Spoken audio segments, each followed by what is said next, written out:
Welcome to the ID10T podcast number 1092. Head on over to ID10T.com and see what's new in the shop. Lots of fun stuff, putting up more stuff every damn week. So go please check it out. But enough about our stuff. Let's talk about you, the ID10T community. Events at ID10T.com to get on the corkboard, like Jay Gonzo, who writes, I spent most of the last decade writing, drawing, designing, and publishing my own comic book series, La Mano del Destino, an epic tale of lucha libre set in an alternate universe, 1960s Mexico, that is drawn, colored, and produced to look like a vintage comic book. After all this time, it is finally time to collect the series into a trade paperback, as I had originally wanted to additionally publish each issue in Spanish as they came out, but couldn't afford to as I was self-financing. The collected edition will be both in English and Spanish as a flip book. One half has the entire story in English, flip it over, and the other half has the entire story in Spanish. I am kickstarting the trade paperback so that I can connect directly with the woefully underserved Latinx comic book community and bring them an exciting and authentic representation of our culture. The Kickstarter can be found by searching La Mano del Destino on the Kickstarter site. Thank you, Jay Gonzo. Amazing work all this time and commitment putting out your comic.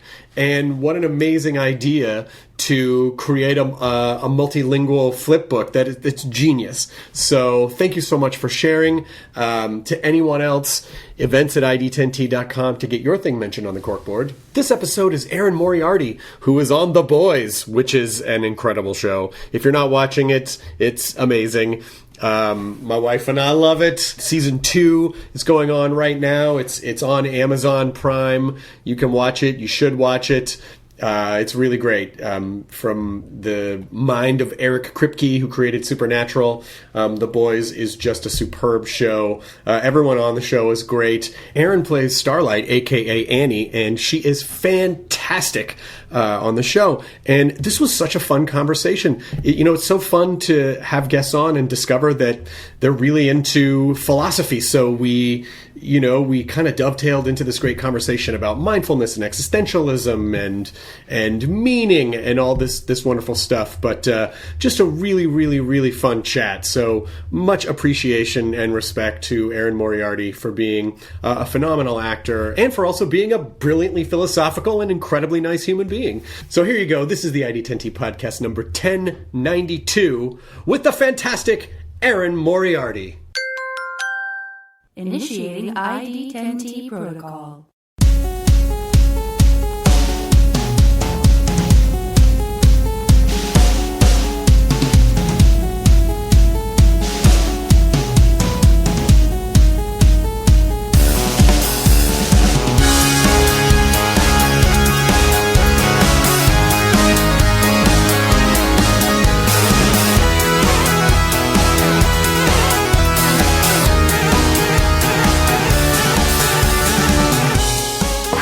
Hey, how's it going?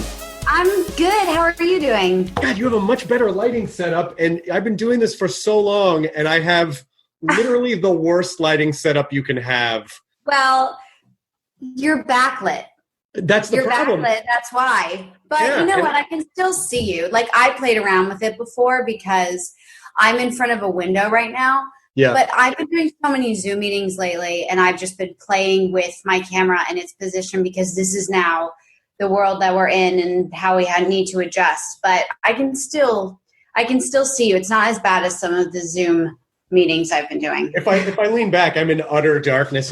So I have to awkwardly lean forward to some of the light. I've experimented with there's a wall here.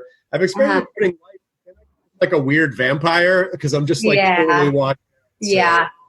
I think I got to move this. I don't know. I think people are forgiving right now. Do you know what I mean? I feel like Yes. I feel like they're more forgiving than they usually are in terms of quality because everyone is just doing their best at the moment.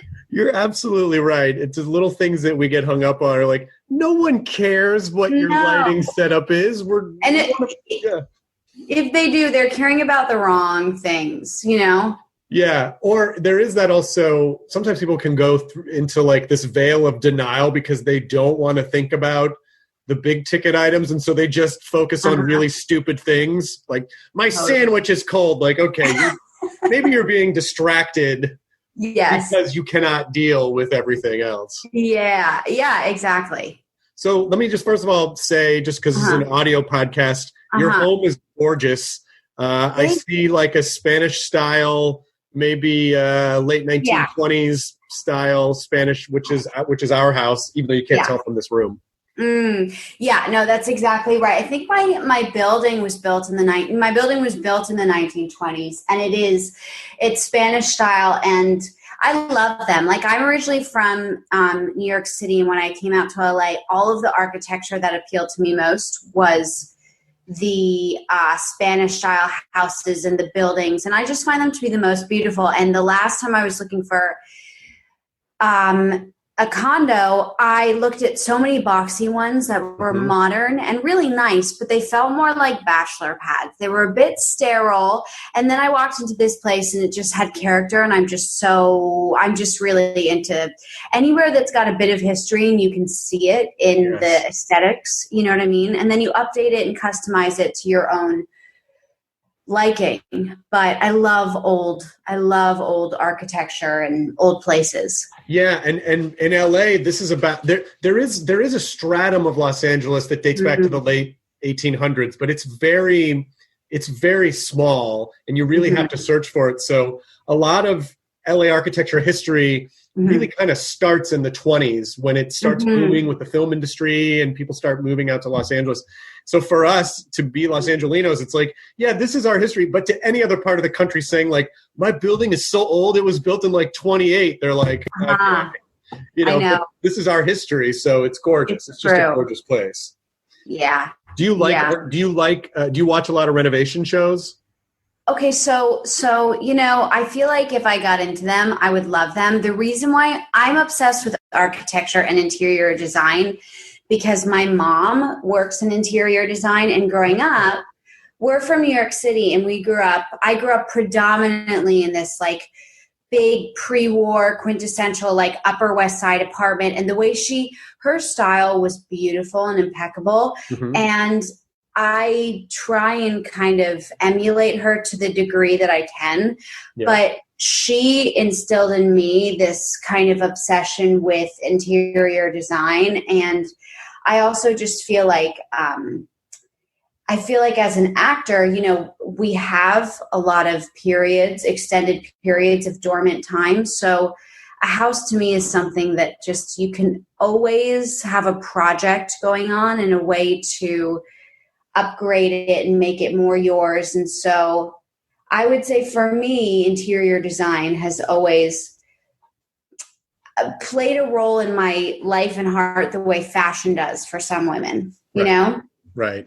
Yeah. It reminds me just sort of, not to be weird about the stuff that's in your background, but my wife and I, we like to restore houses. And so we're very much into sort of like interior design, architecture, and we watch a lot of shows. And so what I love about how your place is appointed is that it looks like, my wife has this theory that you don't try to necessarily put into a place what the building isn't exactly asking for. You kind of pick pieces that speak to you, and you are kind of the story that helps tie it all together. So there's this really great industrial wall lamp in the background, and it looks like, trying to see if that's like a little mid-century piece, but then this really great rug and so everything really talks to each other in a really great way, which is, I imagine, expressive of who you are as an artist. Yeah, I'm also such a homebody. Like, ironically, despite my job, I'm pretty introverted, and so for me, building a home that was reflective of myself, that I feel totally comfortable in, was really important. Because also, you travel a lot for acting, and I'm gone customarily like half of the year. And so this was the first place that I owned, and I owned it as of a couple of years ago. And it was the first place that really felt entirely my own. Right. And so it was the first time that I felt like I had full creative license to just do with it what I wanted. And so, I don't know, I just really, just like you said, to me, it felt like, since I am a homebody, the perfect opportunity to kind of cultivate a space that's reflective of you, but that you feel totally comfortable in, and that's aesthetically pleasing. Yeah. You know? Is this your first home? Is this your first one? First so one, yeah. So what advice do you have for people who are maybe home right now and experiencing their home more than just a place to sleep and eat and shower off, that are saying, you know, like, I want to figure out who I am and how to express myself and with interior design, like, what are some tips that you would give to people? Honestly, like, one of the things that was really helpful to me, and this is pretty nerdy when it comes to interior design. I think it's a level of effort that maybe not a lot of people would consider putting in, but it pays off. Is like, I have a gallery wall and it has a lot of artwork on it, and it literally made like a Word document with screenshots of the photos and artwork, and arranged it on the document to see how it would look all together. You know what I mean? To see how it would look all together according to the dimensions. But I would say, like, boards, like Pinterest is so popular, right? And I would say one of the benefits of like Instagram and Pinterest is I'll save things that inspire me for style or home, especially Pinterest. And when I was decorating my apartment, I made a mood board for my apartment, and it was so, like, I would see so many pieces of furniture, or like my dining room area was totally inspired by one photograph I saw on Pinterest. Do you know what I mean? And I love a mix of things, but I love kind of Scandinavian furniture and mid-century design mixed with like eclectic vintage. And so I would just search for that. And I kind of just copied a bunch of things and combined a bunch of things. So my home is really derivative, but I would say like visual representations of what you would want, and then just going out and trying to find them. And if you're on a budget, honestly, there are so many websites and furniture stores right now that are not super expensive. And if you're building a home and you want to upgrade it a little bit, and you have a good eye and you just are committed to the search, you can find really cute things on a budget. Yeah. As well. Which, you know, I've had this conversation with a lot of people about how we love almost everything in our house is either antique or salvage or upcycled. And it's just the word got out on that a handful of years ago. And now stuff that it's like the markup is getting crazy. Oh my God, it's insane. It's like 400% of what it was like 5 or 6 years ago. You're like, I mean, it's a cool old window, but it's just an old, you know, like, let's not get... Really? Exactly. $1,800, really? I know. Do you have go-to sites that you like to find bits and bobs of things? Yeah, I mean, I would say that I've done a lot of... I have done quite a bit of restoration hardware. I've done a little bit of West Elm. I've done, in terms of vintage, like there's this vintage rug site that I think has the most beautiful rugs I've ever seen called Woven Abode. And I love rugs. Like, to me, I love them. And then I'm trying to think of what else. I mean, Room and Board has really good stuff. Lulu in Georgia has really good stuff. Like and then also, but to be honest, like you can go on, like you can buy little things from, like, first of all, CB2 rocks. CB2 has awesome items. CB2 is great. Yeah. CB2 is great, but then you can go to Target and you can go to IKEA, and then you can fill in the missing pieces with some really good stuff from them that's really inexpensive. You know what I mean? So I think if you have enough nice pieces that you've maybe found that are, I don't know if refined is the right word, but just like well made, and you mix it, balance it with stuff that's more budgeted, like from Target and IKEA, I think you can make a beautiful home. Yeah. I mean, IKEA has great stuff, you know what I mean? So for me, it was like a few, like the non-negotiable for me was my vintage rug, but then I was totally like, my bed frame, which is beautiful, is from Urban Outfitters, and it's not expensive. You know what I mean? So it's a mix of things, and deciding where you want to spend your money and where, you know, and then hopefully you can just have a good eye and like kind of go on websites you wouldn't expect, and you could find things that are really nice, you know? Yeah, I found there's a really good, I've gotten a few cool rugs on this site called Kilim.com, Kilim.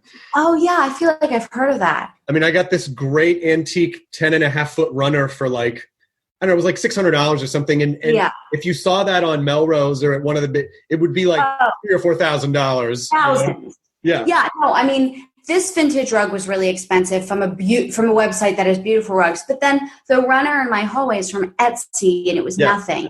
Yeah. And people see both of them and they assume they're kind of the same quality. You know what I mean? So it's a balance. It's a mix and match. But I don't know. It was so fun to decorate it. But of course, I've been sitting in my apartment in quarantine, having decorated my apartment like a year and a half ago. And I'm really happy with the way it's decorated, but I'm bored of my environment. And so, of course, like my idea is to redecorate. But I know it's unnecessary and I'll regret it. You know what I mean? I just want change. You know what I mean? I want to be on the move.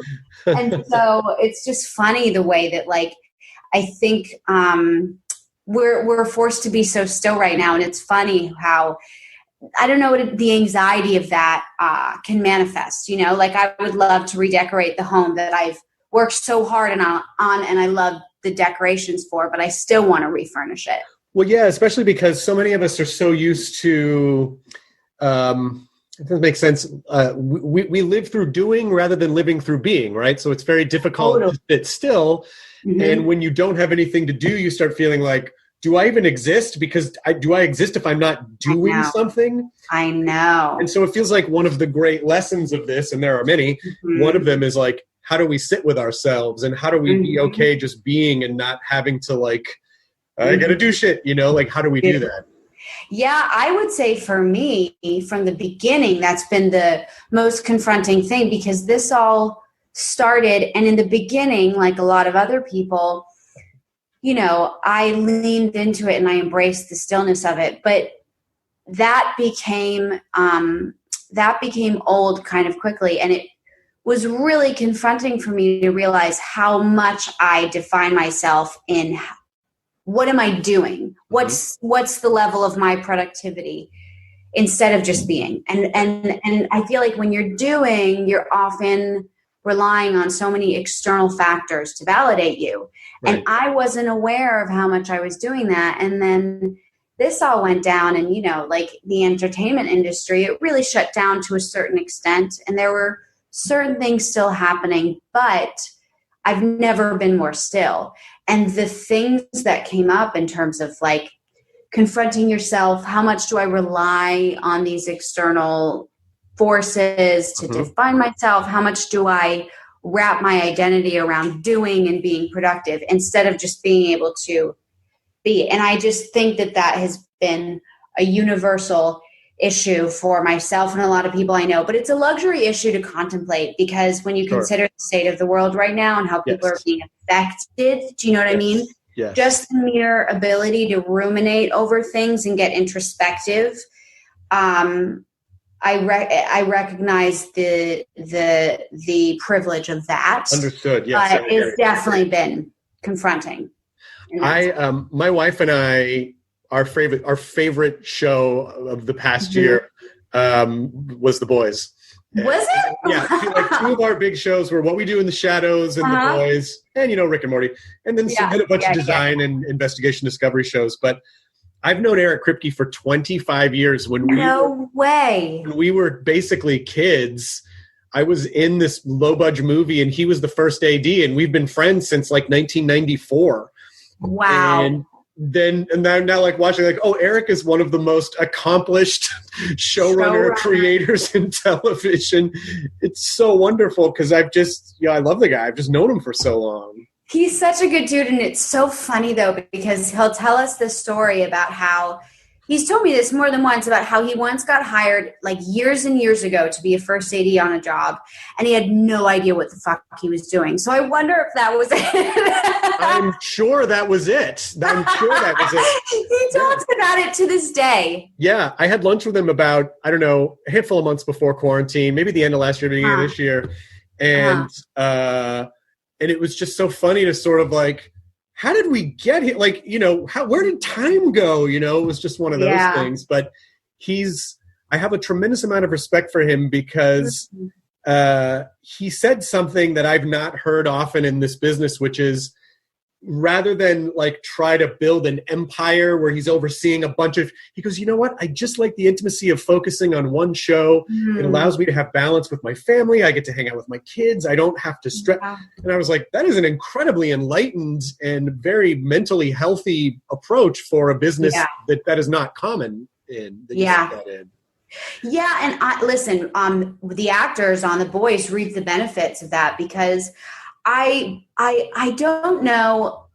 This might just be a personal projection because I'm actually not very good at multitasking, but I think you can multitask to a certain degree before you're just overextended, right? So I feel like we really benefit from The Boys being his primary, exertion of creative energy, because our show has so much going on in it. It's so, like, to be honest, after shooting season 2, which had so much going on, and I've watched all of it, I kind of forget some of what happened in season 1, not with my character, but other characters, and it'll be brought up to me. Every episode is so packed with storyline and characters, and our ensemble cast is huge that I think we would need a showrunner who is just solely dedicated to overseeing our show and who is allowing it to be his or her primary focus. So I think we reap the benefits of that. And the nice thing about Eric is exactly what you said. Like, he's just so human. He's just a good dude. You know what I mean? Like, he adores his family, and his family is a priority, and we're all aware of that. You know what I mean? And showrunners are often it's a hard job and they're pretty overworked, but he's always made it clear that, like, the first year we went to New York Comic-Con, he was staying in New York for an extra 24 hours to go to a family member's bat mitzvah in New Jersey. And that's just what he'll do. Like, he's just a good, first and foremost, human being. And so to have him as our boss, it sets the tone of the set when the top of the chain is like that. Yeah. And he's got a no asshole policy because he's so grounded and down to earth. And it's the first set I've ever worked on where a boss has said that, and it's actually been true to. Oh, that's great. Yeah. So he's a great dude. Great dude to work for. We call him our set dad because he just kind of has that presence. Yeah.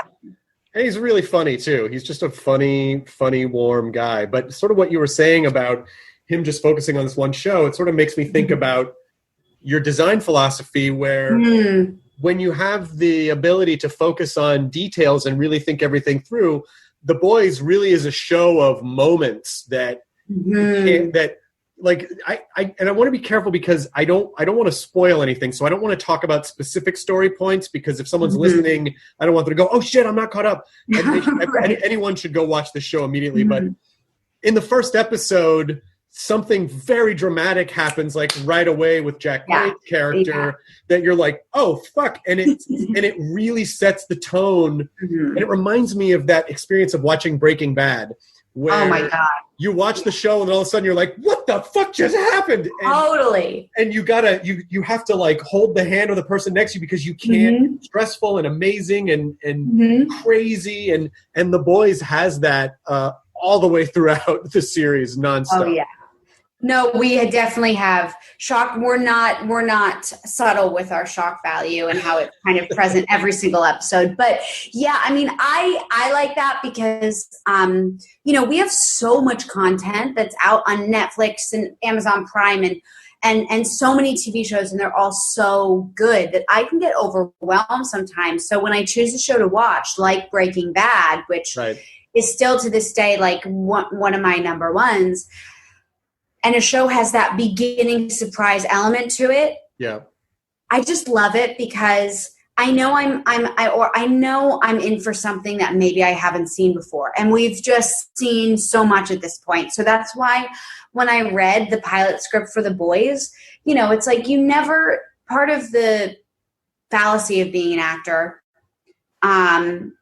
you just don't, you have no control over the end product. You have no idea how it's going to turn out. If the script is brilliant, you still don't know if it's going to be executed properly. Right. It's a good and a bad thing, because if it turns out poorly, it's not entirely your fault, hopefully. Right. But if it turns out, if it turns out brilliantly, it's like, it's great. And it's sometimes a pleasant surprise, because the amount of times something turns out as well as you'd hope is less than people think who are outside of the industry, I think.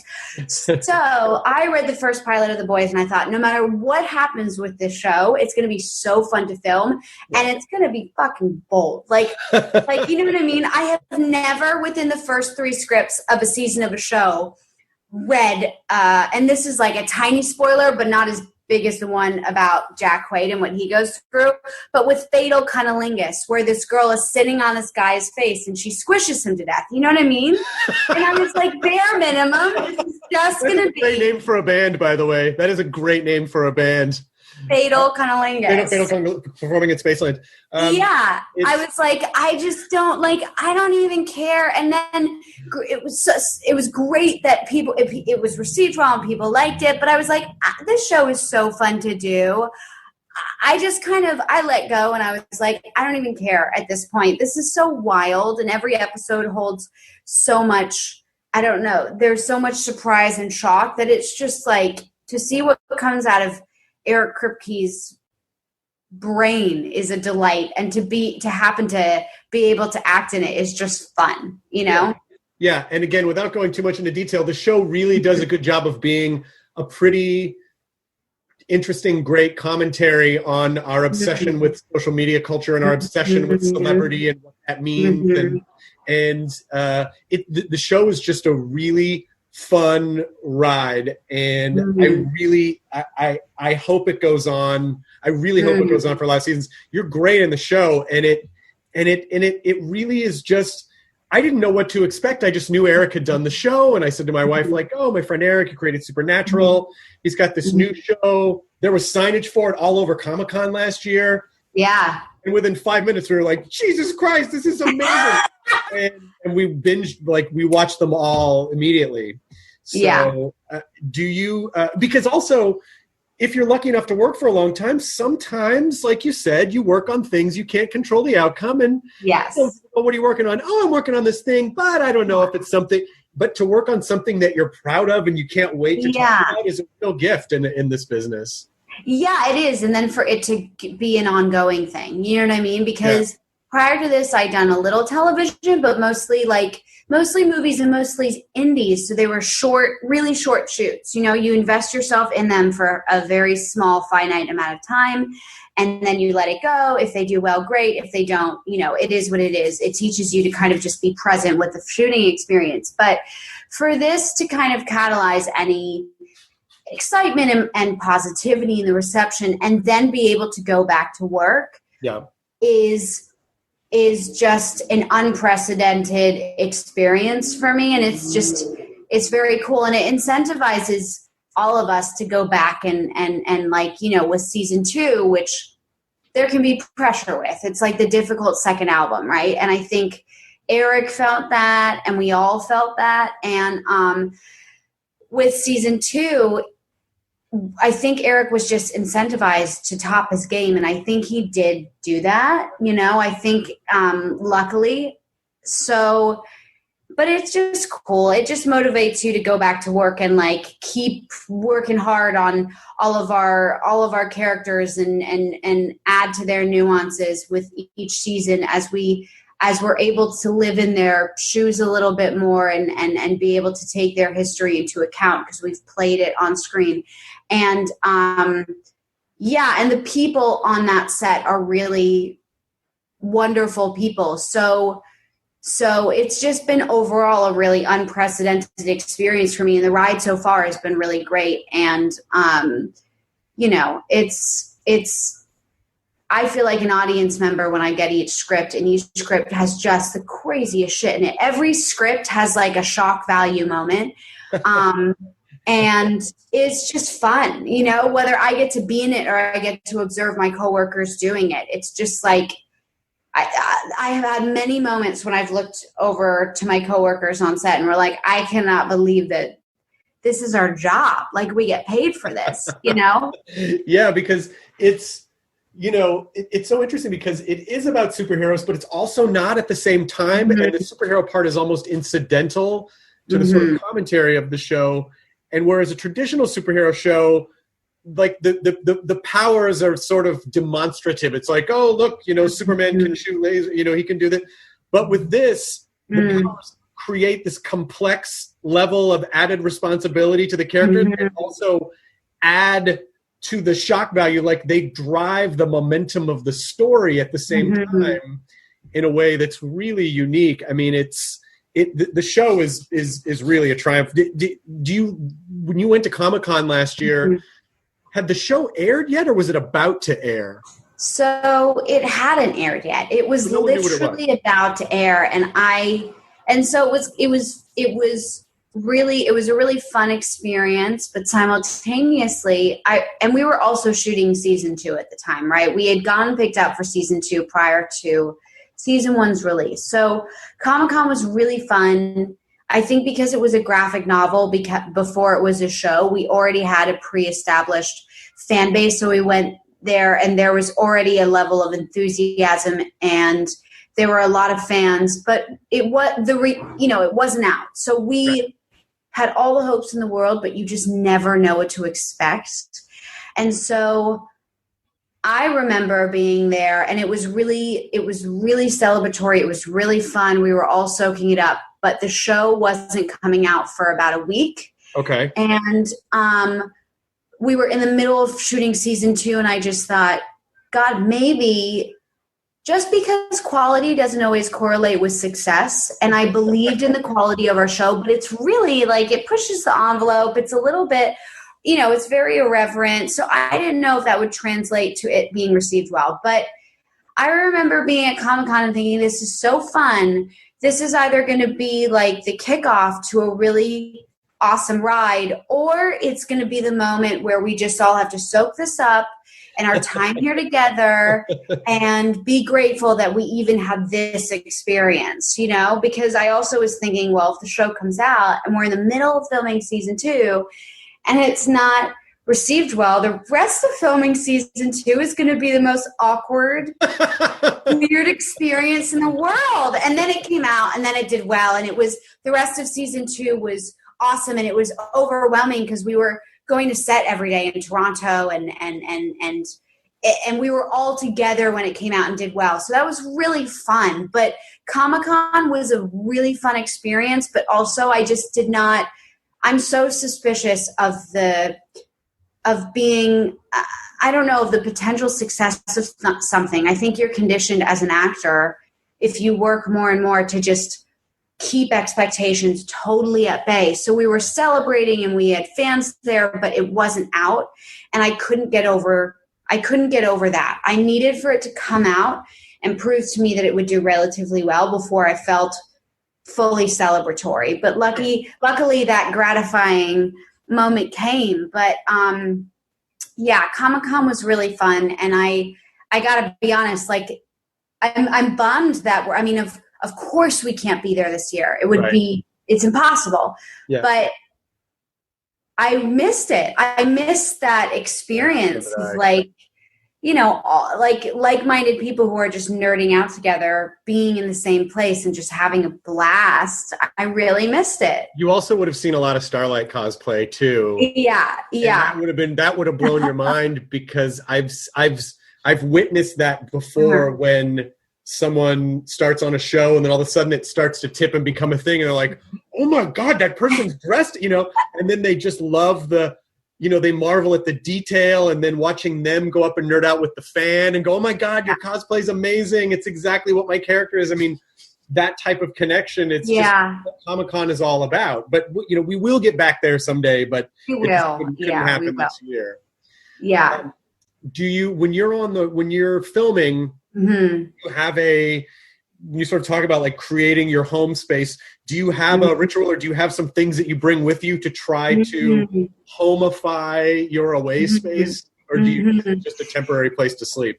Yeah, no, I definitely, especially because when we film in Toronto, we're there for about 6-7 months. So I definitely try and make it my own home space.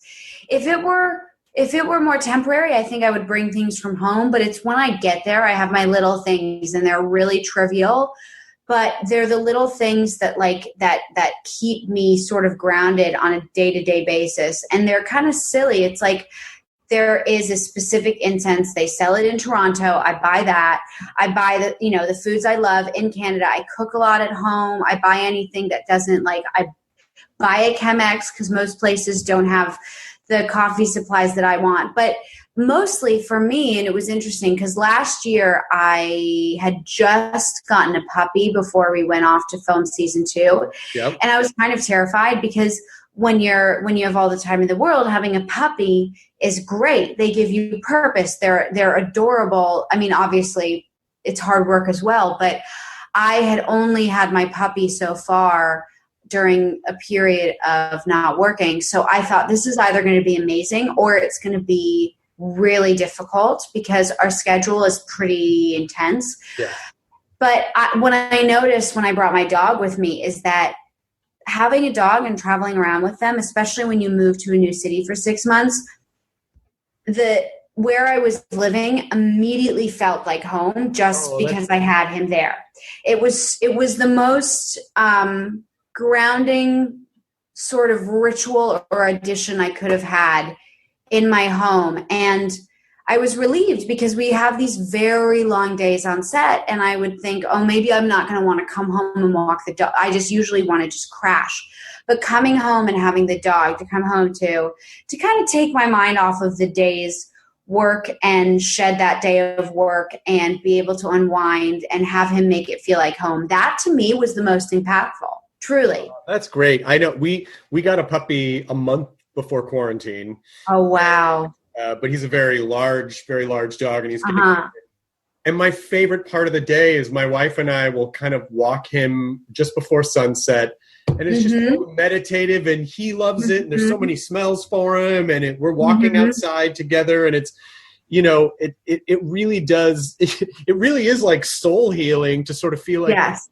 I'm breathing, I'm walking, my dog's happy, it's good. Yeah, and it simplifies things. Like, I imagine it's to a very, very, very, very minor degree and version of what my friends say having a kid is like, in terms of it kind of gives you perspective and it simplifies things. Like, you walk outside with your dog and hopefully you can be present with that. And you just kind of they just kind of make you laugh, and you observe the way that they look at the world, and you are able to just kind of forget momentarily about what else is going on. At least that's what I kind of got a dog. Yeah. Because it's that force, no, you've got to take that sunset walk every day because your dog needs exercise. And it gives you a newfound sense of purpose. And I think that's just healthy to have, especially out of an animal that all it's going to do is reciprocate the love you give it. You know what I mean? All it wants is love. It's so sweet.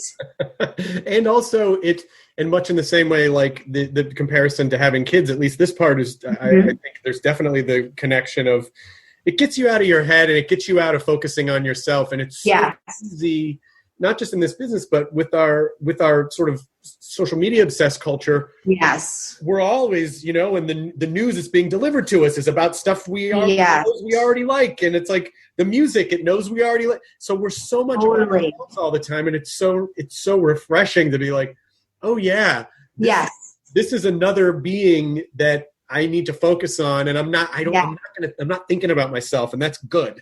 It's therapeutic. Like, I remember for 2 years prior to me getting a dog, my therapist was like, you need to get a pet. I'm telling you, it's going to be really good for you to have another being to focus on. Yeah. And I was like, it's a lot of responsibility. And then I didn't really intend to get a dog. He kind of just literally fell in my lap, and I was like, okay, this is my dog. And it's true. It pops that bubble that we tend to live in. I also think that when you're an actor, you're kind of selling yourself. You are the product. And so it can kind of lead to living in a chronic narcissistic bubble, which I am constantly trying to fight against. Sure. And for me, the dog thing has been pivotal in that. It's those little things that keep you grounded and not just, especially right now in quarantine too, when we're all in our spaces and in our heads a lot, and we don't have the resources we normally would to interact with other people and disconnect from ourselves in a good way. And so I think it's really beneficial to have something like a dog that you can exert, that not even exert it, but that you can use to step outside of your own mental bubble that Right. is being, the thickness of which is being enhanced, I think, by quarantine and the state of the world right now. You bring up such a great point too about the sort of the pull of like the narcissism bubble. It's like, because you can be on the phone all day talking about auditions that you might have, or meetings or press, or, and it sort of, it does sort of encourage you to focus on yourself, because as performers, effectively we are like a corporation that we're building in a way, and your PR is the marketing team, and your manager is the management, and it can be very easy, the trapping of defining your self-worth by external things that have very little to do with you. Yeah. How do you, it sounds like you have a really healthy approach to everything. So how do you maintain that? And what advice do you have for people who might be too drawn to look to external events and go, oh, I am a failure because this external thing, like if the boys hadn't done well, but of course it did, if it hadn't, like, how do you not internalize that and go, oh, now I feel bad about me, even though this has very little to do with me? Well, first of all, I did make all the mistakes early on. And I think that I think it can be really hard to get into acting really young because it's such an adult business. And sometimes your growth and your maturation process can be almost too accelerated.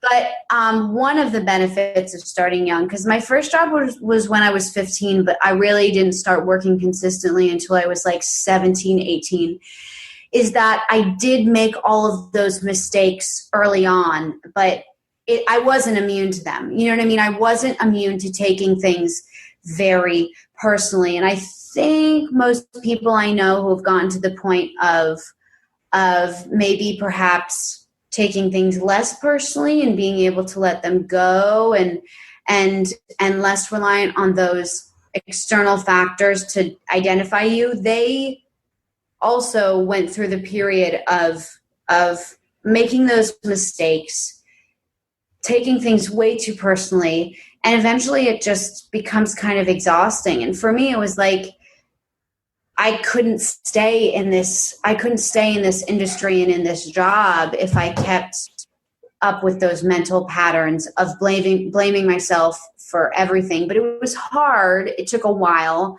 I'm still not entirely immune to it. But, I think really when in doubt, I just try and really look at the facts of things and ask myself if the thoughts I'm thinking are they based in fact? Like, are they true? Or am I just spinning a narrative in my head to fit the conspiracies I have and to fit, I don't know. I don't remember if there's a negative term for the term confirmation bias, but it basically is confirmation bias, right? Like you're seeking out things to confirm the personal and mental conspiracies you have in your head that say that kind of maybe the world is out to get you, or you're the curse of projects, and that's why they're not doing well. And I think it just comes down to, you really need to get real with yourself. Is that really true? Like, how much control did I have over the outcome of this? As actors, there is so much out of our control, and there are so many factors that contribute to a project doing well or booking a job. And I think hopefully, as actors continue to work in the industry, they just learn more and more how little is in their control, and how, unfortunately, a lot of the time, talent and hard work doesn't correlate with the results you want, but it will pay off eventually. I do think that if you work really hard, you will find your pocket or niche in the industry, whether it's your own self-made pocket or other people hiring you. But I think it's really like getting real with yourself and asking yourself, is this true? Or is this my self-spun narrative? This has not been an easy place for me to come to. Like, I've been in therapy for years. I needed the assistance of therapy and really good friends who are very grounded, a lot of whom are older than me. So they kind of have their priorities really well in check. And that becomes contagious if you surround yourself with the right people, but it's hard. It's much easier said than done. And I think it's also a kind of fake it till you make it type of thing, which is just trying to let it go. And, it's true. Like, I do think that combined with just getting really introspective and really trying to be as honest with yourself as possible, I think the combination of that will eventually inevitably lead to maybe being a bit more, less harsh on yourself. Yeah, you used a really brilliant word to describe the narratives that we use in Weave Stories, which was conspiracies, which is true because, we come up with a conspiracy because our brain needs to connect two things that are seemingly unrelated. And so we have to grout those tiles. And often we will do that with whatever our default settings are. And if we hate ourselves, then it's, that happened because I'm a piece of shit. And of course, that's how I always do it. Or that happened because the world is out to get me, or that happened. Right. And so that what you're saying about, is this true?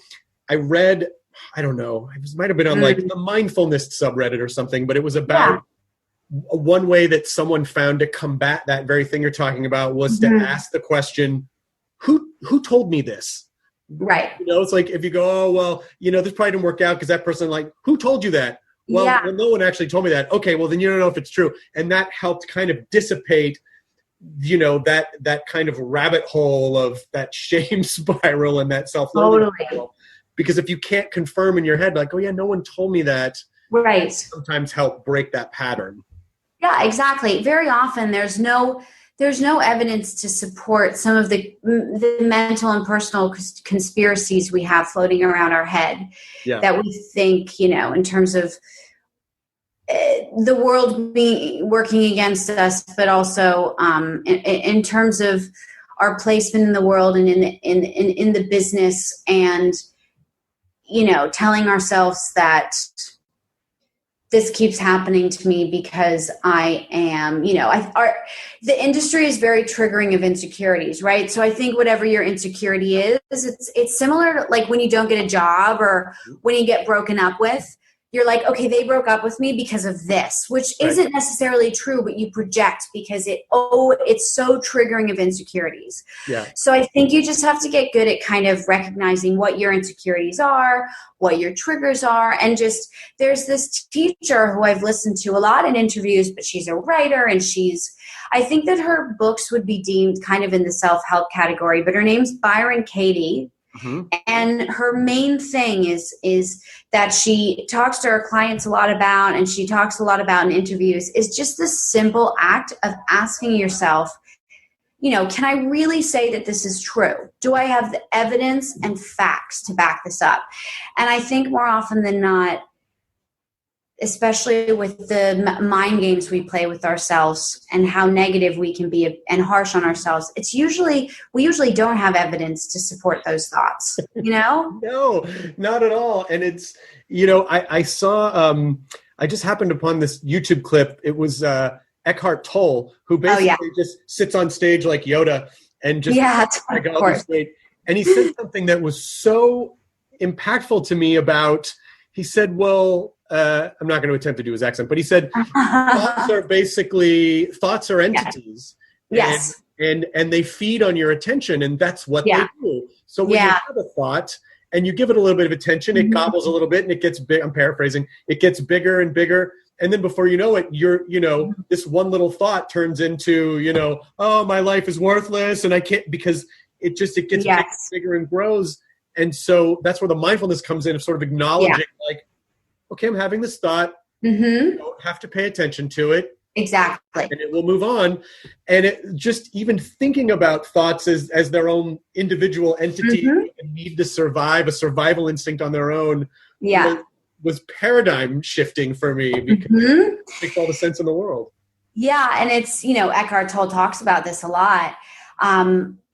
It's kind of, and this is, I'm still striving to do this. Sometimes it works, sometimes it just doesn't. But trying to be a witness to your thoughts and looking at them as entities that are separate from you. I think he says, and a lot of other authors and kind of self-help, I don't want to call him a guru, but like people of his kind say this, that your thoughts are not you. And that's another thing that's just like, to implement that is really difficult, but the occasional reminder of that is important. And it's so funny, actually, because I was reading The Power of Now by Eckhart Tolle when we were shooting season 1 of The Boys, and I loved it. It made a profound impact on me. And it's really, and what he says about how if you're anxious, you're too stuck in the future. And if you're depressed, you're too stuck in the past.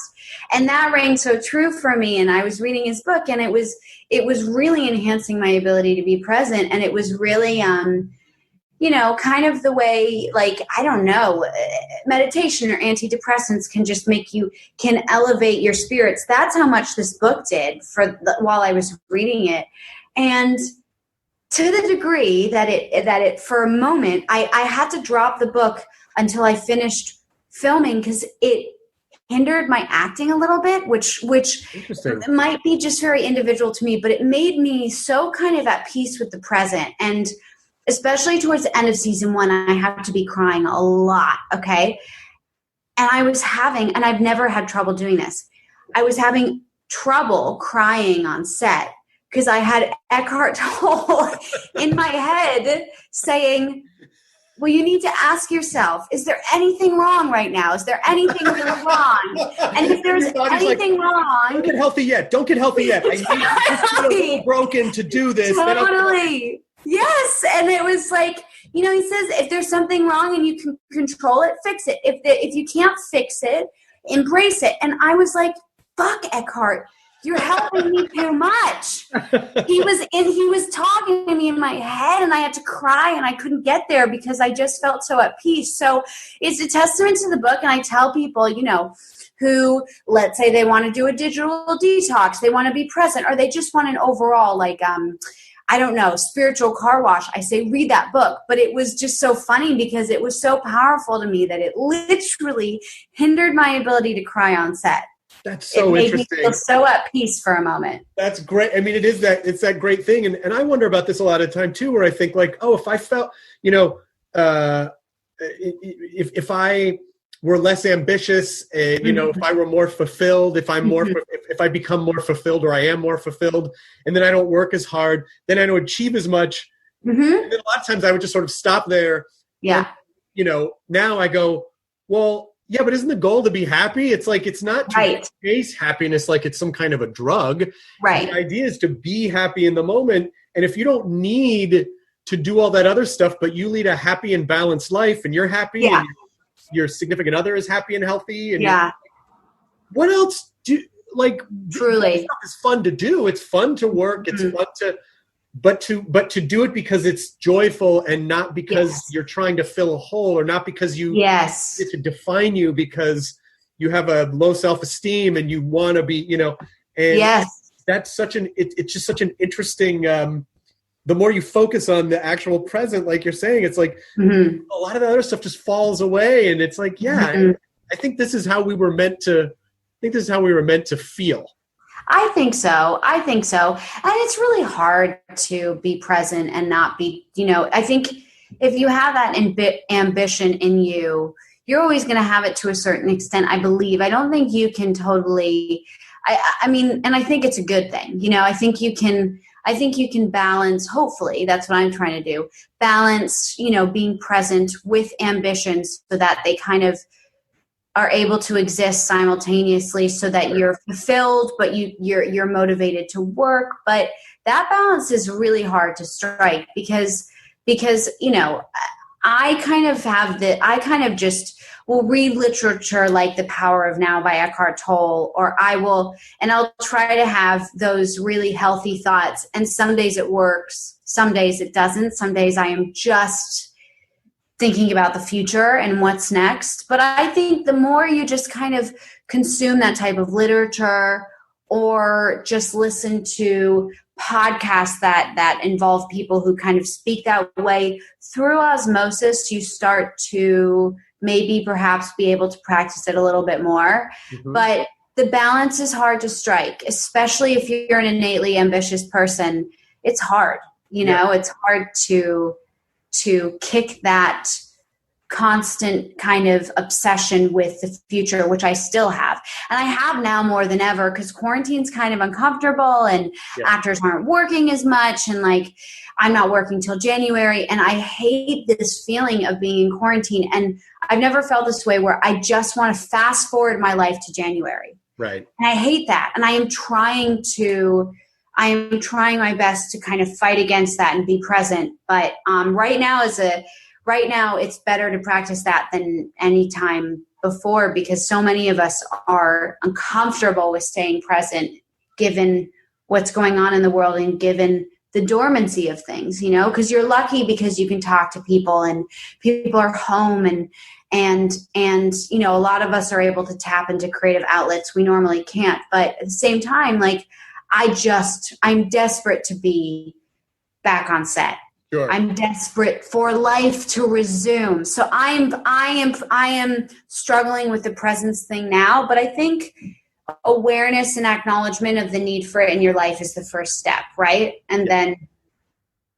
Well, yeah, and you also know it's just a process. Like, some days you feel grounded, and other days you don't, but you also know, like, well, that's just part of it. And tomorrow I could feel fine again. And January will be here before you. And it's already August. Totally. I know. I was saying to my wife that, I go, yes, this is a horrible circumstance that the world is in.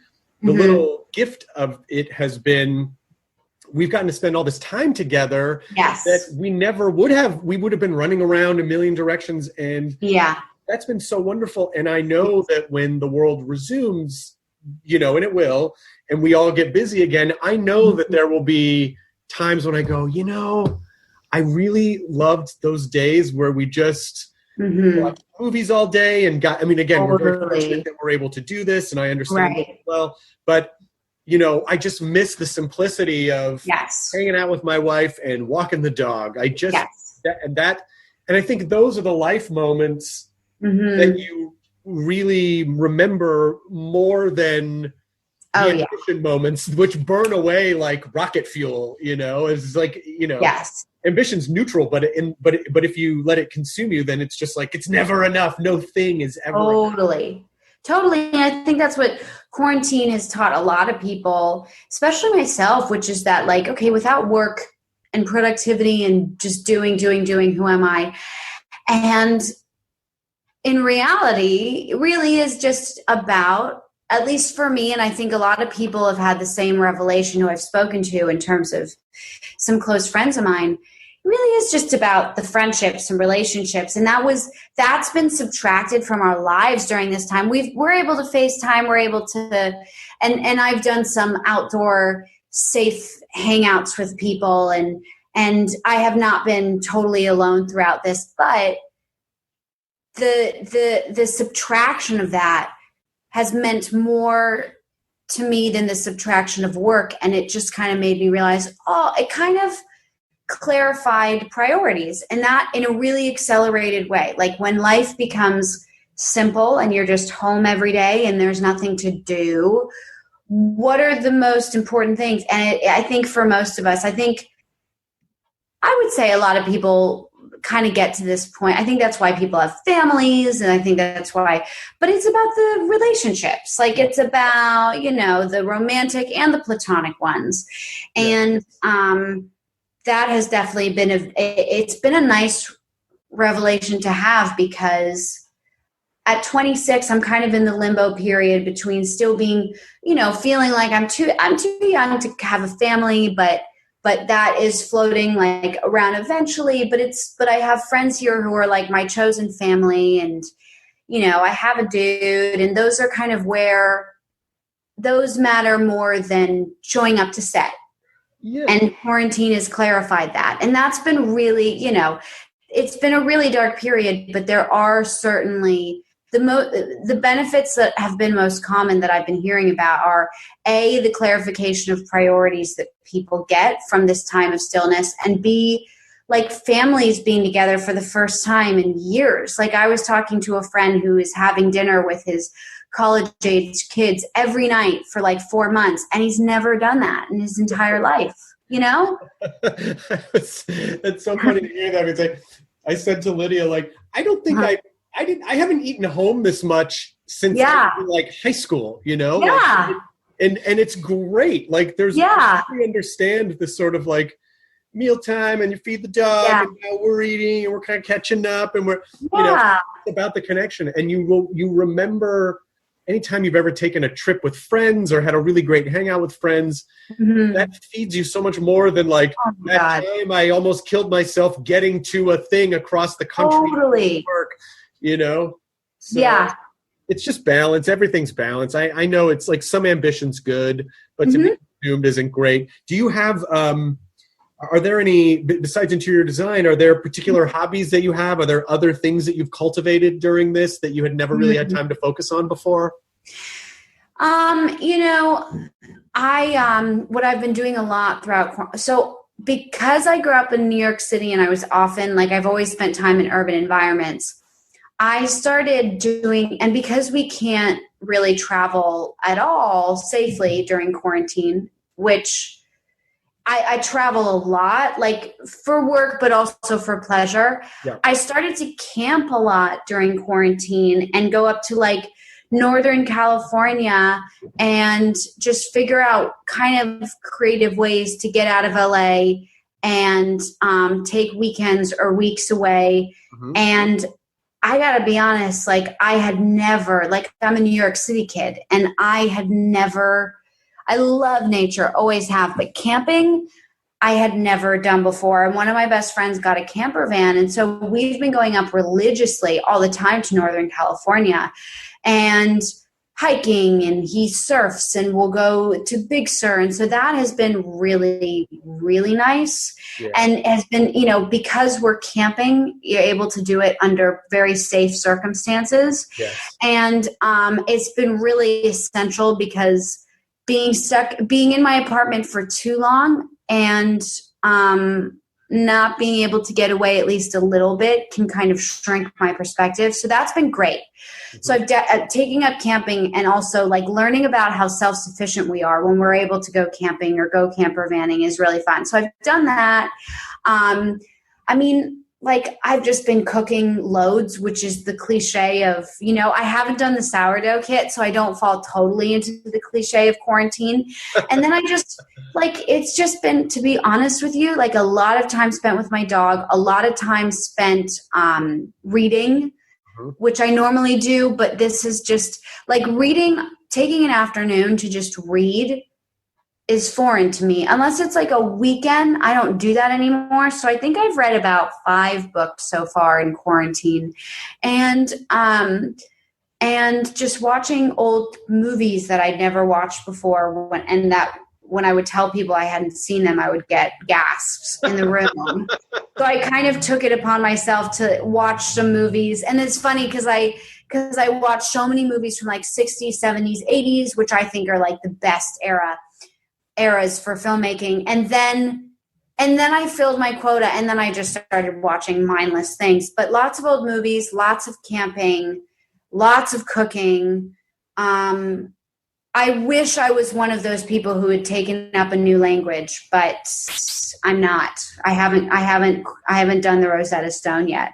I did it.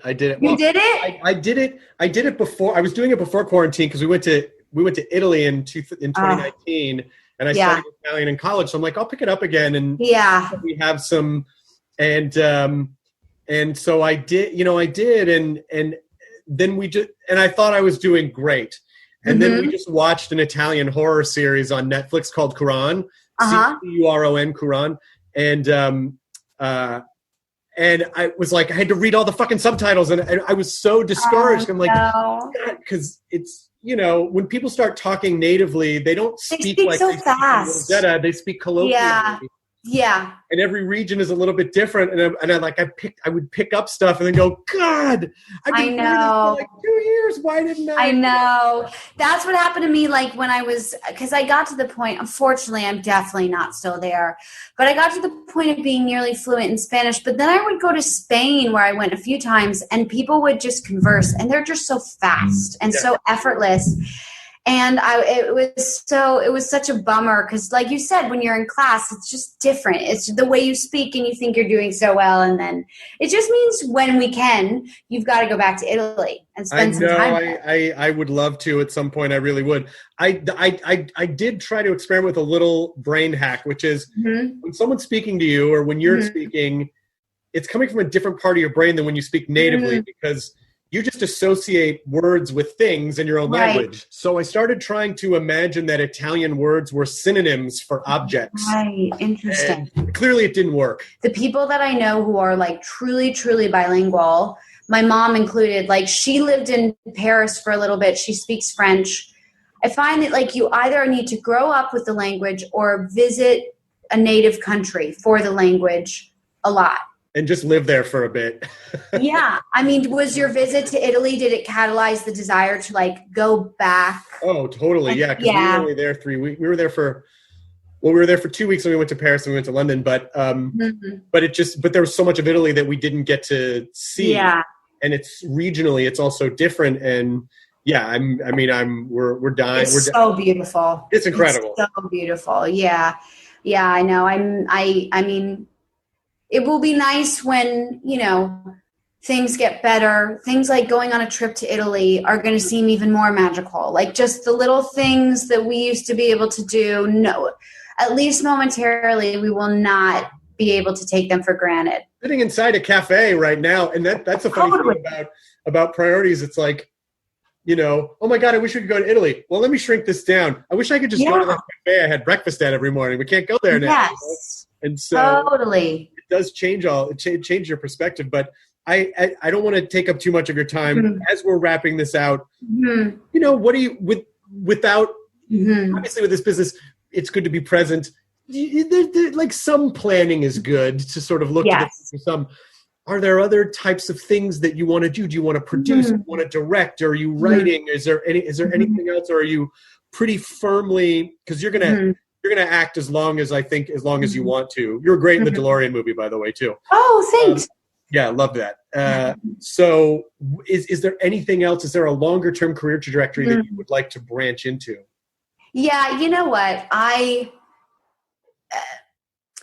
I'm sure I could change my mind on this in terms of directing and writing. Those two things, writing doesn't seem to be my forte. Directing, I don't have the desire to do it yet, but that's things are always changing, right? I could be in a totally different place in 10 years, but I am desperate to produce especially because all I do is read books and listen to the news and listen to podcasts and NPR and consume content that I know would just make such good movies that I would love to be a part of the process of producing and have my hand in the process of making film or TV more and have a little bit more control over it. Because while it's kind of maybe liberating and relieving at times to not have control because the pressure is not on you, at the same time, like the reason why I got into this business is because I just love movies. That's it. It just was that, horror was like my first favorite genre as a child, by the way. And I know you're a horror. My wife is even more than I am. Like my wife. Yeah, that's great. Yeah. Love. But I would love to produce. I would love to be responsible for getting something going from ground zero to being made into an actual palpable thing and be involved with kind of shaping the story of it and seeking out good material that, you know, I don't know, highlight stories and characters and humans that are a little bit unconventional that we're not often exposed to. But it would be producing. I would love to. Can I Yeah. pitch you an idea without it sounding too obnoxious? And Please, yeah. It is really not. This is none of my business, and I don't want to be presumptuous. But in the next 4 months, you just jot down some ideas or anything that you come across, or even just put on your subconscious radar for any stories that you think. Because what I envision is ultimately going to happen. And maybe this has already happened, so I apologize if I'm behind the curve. But The Boys is such a great show, and your career is really exploding. Someone's going to come to you and say, like, hey, we want to give you your own thing. What do you want to do? Wow. And if you have a couple ideas to produce, you can package in, like, I'll star in this thing, but I want a production deal and I want to produce things. If you have that ready to go, even if it's not fully fleshed out, and I'm already ahead of the curve. You're already ahead of the curve, and it's sort of a preparation meeting opportunity idea. So I don't mean to be rude or presumptuous. No, that's actually really, it's good to hear that, because I do kind of operate often from a standpoint of listening to things and reading things and thinking like, okay, what could make a good story and how could I jump in from the beginning as a producer? But I'd say that it's been a few years kind of operating, and that has been, that's turned down a little bit in terms of like, I haven't been thinking about it as much. And it's really good to be reminded of that, because it's honestly one of the reasons why I read incessantly. And there have been so many moments where I've reached out to, you know, my agency or my reps, and I've said, what's the deal with the rights on this? But you're so right. And I need to kind of, because we have the ability to do these things right now, we have time on our hands, it's a good reminder to kind of keep consuming content with that lens and those ears. So you're right. It's a good reminder. Even just thinking that way, I think helps. You just kind of opens your eyes to the opportunity and manifest those things. And I don't know, it's just, you have, you're so well balanced. I'm so blown away. I wish I had that much wisdom when I was 26. And it seems so obvious to me that you're going to do such wonderful things, and you are doing wonderful things. And it's just been such an absolute joy talking to you. I really, I'm excited for season 2 of The Boys. When does that premiere? September 4th is when it comes out. So it's a month from, it's a month from today, but but this is going to come out not when we're recording it. So it's September 4th. Great. And, you know, I hesitate to say this because I kind of let things to speak for themselves, but I think I definitely do. I think we topped season 1 for sure, in terms of shock value and even quality. So I'm excited for people to see it. And that's really lovely of you to say. And I also just adore the work you do, and I adore your podcast. And I just like that you're just having very, you know, intimate conversations with creatives, and we get to kind of peek behind the curtain that we don't normally get to do with, you know, the former versions of interviewing, which were like talk shows. And, you know, I love these long format interviews. And, I just really dig it. I appreciate that. It's for me, I just love connecting with people, and I love the podcast to sort of be like, oh, I met an interesting person. We had coffee for an hour, and this is what we talked about. You already said so many things that I want to go back and listen to, because there's such sort of wisdom, life balance things. And for me, that's the joy of the podcast, is sort of, wow, what a great point to learn. So thank you for teaching me some great stuff in this last hour. I really appreciate it. Of course. Yeah. I'm glad I could. All right. Well, please stay safe and stay healthy. And anytime you're invited, anytime you want to come on, and I'm sure I'll see you at Comic-Con next year. Yes, I would love to. And next time we'll go down the rabbit hole of horror movies and nerding out over that. That's what we have. Just real quick, favorite horror movie. What's your favorite horror movie? Oh God, I really liked all the original Japanese ones, the original The Ring and The Grudge and The Audition and Mother. But then, honestly, that category, I would do a binge of those on a marathon day. But my favorite of all time is The Shining. To me is just old school. I love a lot of sci-fi horror, but if I had to pick one, The Shining. Fantastic. That's my, and the Blair Witch Project maybe second, but like I fucking love The Shining. I hope you get to meet my wife at some point because she has like a laundry list of, you know, her favorite Scandinavian horror, her favorite Korean horror, her favorite, you know, there's a lot of great Irish horror right now too. Oh, and yeah. So she's very granular with it. And I feel like y'all would have a lot to talk about. So hopefully you get to meet someday and nerd out. Yes. Yep. I would love that. Yeah. All right, Erin, thank you so much for being here. It's a pleasure. Yeah. Likewise. Thank you so much for having me. All right. Take care. Okay. Bye. Stay safe. ID10T scanning complete. Enjoy your burrito.